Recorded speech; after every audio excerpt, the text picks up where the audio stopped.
senhor diz que tudo que aparece na política antes aparece na cultura, na literatura, no meio dos intelectuais.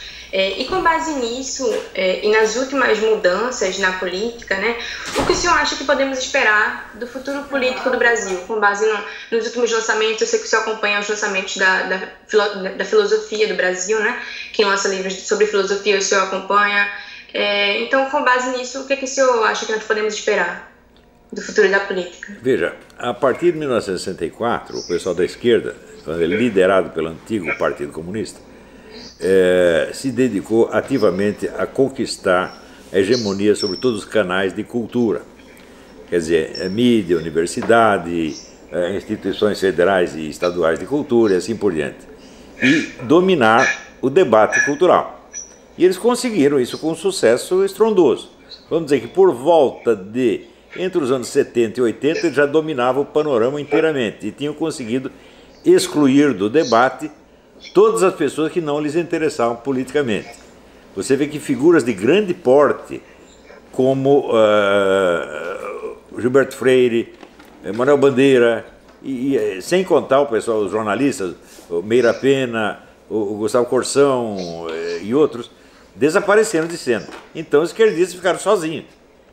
Isso quer dizer que já era previsível naquela época que eles chegassem a dominar a política também.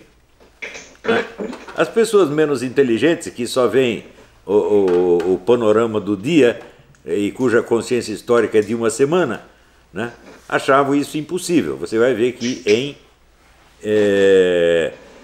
entrevistas da época e em debates que eu tive na mídia, o simples fato de eu prever a ascensão da esquerda me rendia o rótulo de maluco. O então diretor da Folha, o Otávio Frias Filho, escrevia: não, você está doido, você está açoitando cavalo morto. Eu dizia: não, você vai ver, você já vai levar um coice do cavalo morto, tá certo? Eu não diga que eu não te avisei, né? Ainda quando houve, veja, depois de soltar o livro Imbecil Coletivo, que já dava um panorama da hegemonia esquerdista, não na mídia inteira, mas na mídia cultural, na entrevista com o Pedro Bial, ele ainda me perguntou isso. Ele disse: ó, como é que você pode dizer que a esquerda está em ascensão, se caiu o comunismo na Rússia, etc, etc. Ele falou: olha, as coisas não funcionam desse jeito, né? Tudo o que acontece na política é gerado, primeiro, em círculos intelectuais muito discretos, muito pequenos, e aos poucos vai crescendo, por um motivo muito simples: aquilo que você nem consegue pensar, você não consegue fazer. Então tudo é pensado antes de ser feito. E a função dos intelectuais é pensar a sociedade e colocar em circulação as suas ideias. Algumas pegam, outras não pegam, mas se pegaram no meio intelectual, na classe falante, com certeza, mais dia menos dia, vai pegar na sociedade inteira. E foi isso que aconteceu.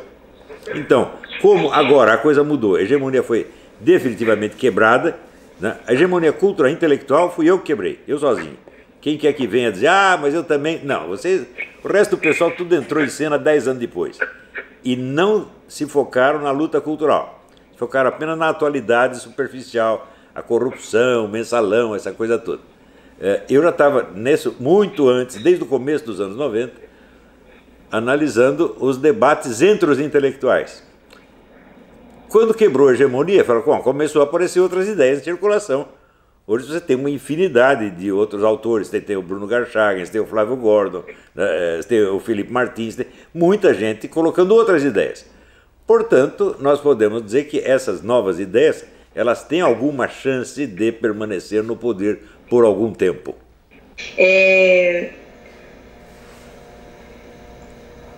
O senhor diz nas suas aulas, nos seus vídeos, que o seu objetivo era formar intelectuais. E o senhor conseguiu isso. O senhor fala que o senhor tem grande parte dos seus alunos são notáveis, né? Mas parte desses seus alunos, hoje em dia, estão atuando na política, que eu acho que é uma coisa que o senhor esperava, não sei. O senhor esperava que eles fossem partir tão cedo para a política, ou esperava que eles tivessem uma atuação mais longa na área intelectual? Eu esperava que eles tivessem uma atuação mais longa na área intelectual. E como o senhor avalia a ida deles para a política? O senhor acha que pelo fato deles serem seus alunos, o senhor está pronto para criticá-los, eles, quando for necessário, por alguma atuação política? É claro que estou, mas só se isso for da minha conta. Deixa eu esclarecer um negócio. No imaginário político da nossa mídia, dos nossos jornalistas, que são pessoas de uma incultura monstruosa, tá certo? Existem alguns personagens permanentes. Por exemplo, sempre tem que ter a eminência parda, o intelectual que está planejando tudo por trás, o Steve Bannon, né? É o Maquiavel. Sempre tem, é o General Golbery, é o Maquiavel, é o Frei Beto, né? E eles imaginam que eu sou isso aí e estão completamente doidos, né? Porque as pessoas que desempenham esse papel, elas estão em contato constante com organizações políticas e com os líderes políticos e estão sempre tramando as coisas. Quer dizer, são figuras de dentro do jogo político. Eu não sou isso em hipótese alguma. Eles estão inventando personagens só para completar o imaginário deles, para que, vamos dizer, que a imagem do mundo deles permaneça relativamente coerente, tá entendendo? Eles têm um enredo montado, uma narrativa montada, e estão me usando para preencher lá um papel faltante. Só que esse, de fato, não sou eu. O jornalismo brasileiro é ridículo, é coisa de criança. Então, agora já contaminou até o jornalismo estrangeiro, estão me comparando com o Steve Bannon. Como se eu fosse o estrategista. Eu digo, olha, o Steve Bannon participou da campanha do Trump o tempo todo. Eu não participei de campanha nenhuma. Eu nem sei quem eram as pessoas que estavam na campanha, né? E o contato que eu tive com o Bolsonaro pessoalmente foram 3 vezes. Uma vez foi no Hangout, que eu tive com ele, o filho dele, mais uma pessoa que eu não lembro quem era, e 2 ou 3 vezes que eu conversei por telefone, uma das quais quando ele estava no hospital. Eu disse, aí capitão, fique bom logo. Tá? É essa a conversa, né? E uma vez esteve aqui o Eduardo e uma vez esteve aqui o Flávio Bolsonaro, durante algumas horas. Isto foi tudo. De maneira que eu não sou estrategista de campanha, não sou estrategista de governo, não sou Steve Bannon, tá certo?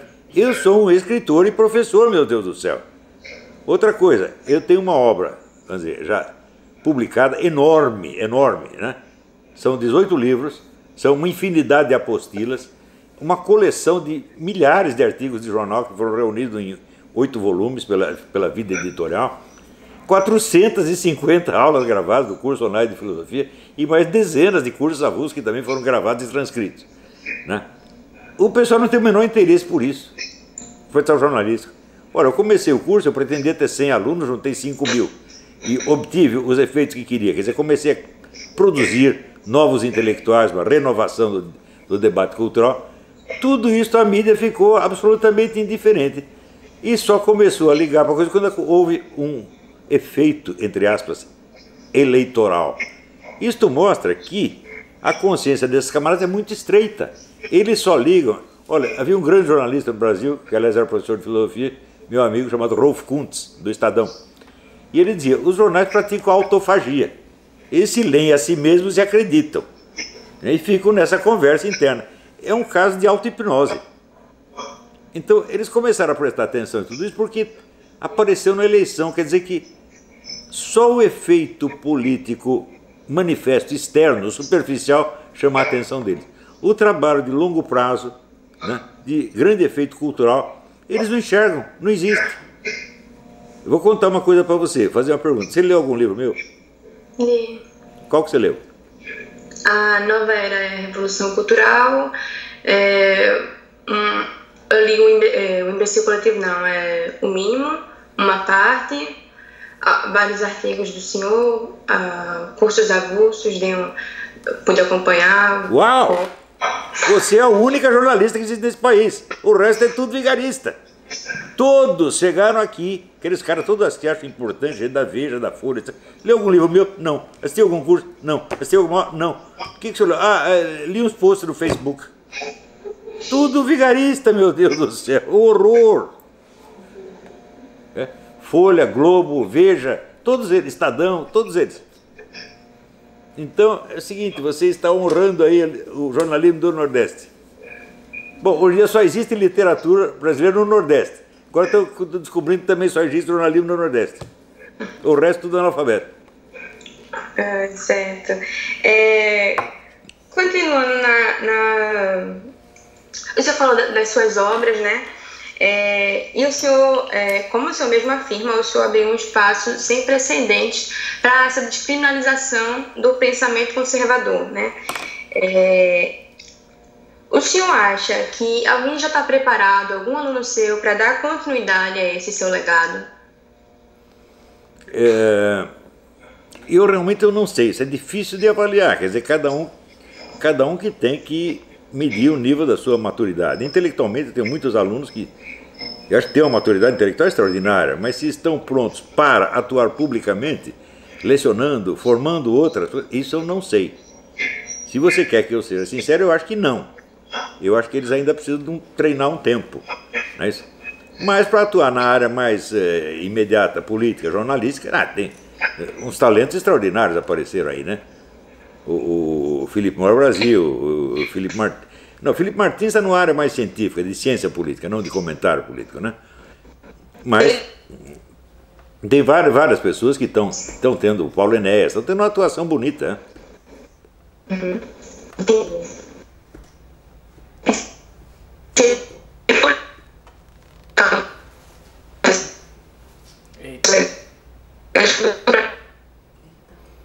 A conexão ficou ruim de novo.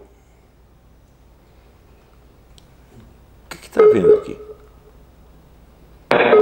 Acho que é a conexão dela que deve estar. Alô? Caiu de novo. Deve ser minha conexão mesmo, que eu estou no jornal. Você está conseguindo me ouvir agora? Eu estou. Pronto, se cair novamente, eu desligo e faço uma nova ligação, como da outra vez, que voltou certinho. Vou repetir a pergunta novamente, tá? Há mais de 20 anos, o senhor vem adiantando os passos da esquerda no Brasil. E agora, como o senhor acha que ela se movimentará com um novo líder, um líder conservador no comando? O senhor acha que ela está confortável nesse espaço de oposição? O senhor acha que como é que vai ser a articulação entre esquerda e direita nos próximos anos? Olha, eu acho que faz vários anos que a esquerda brasileira não está entendendo nada do que acontece.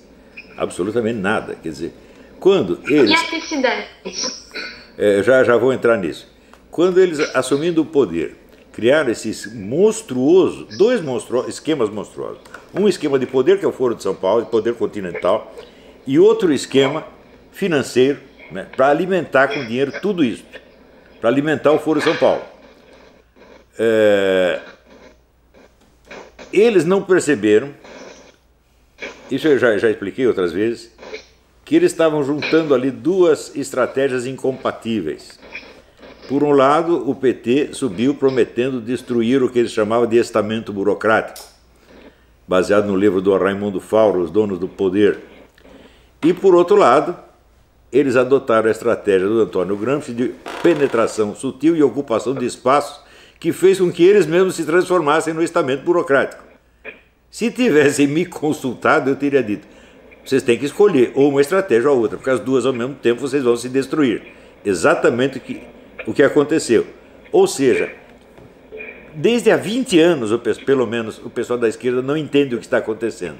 Eles não entendem o que eles mesmos estão fazendo e não entendem o que lhes acontece. Então começa a inventar explicações fantasmagóricas. É golpe de Estado, é conspiração, né?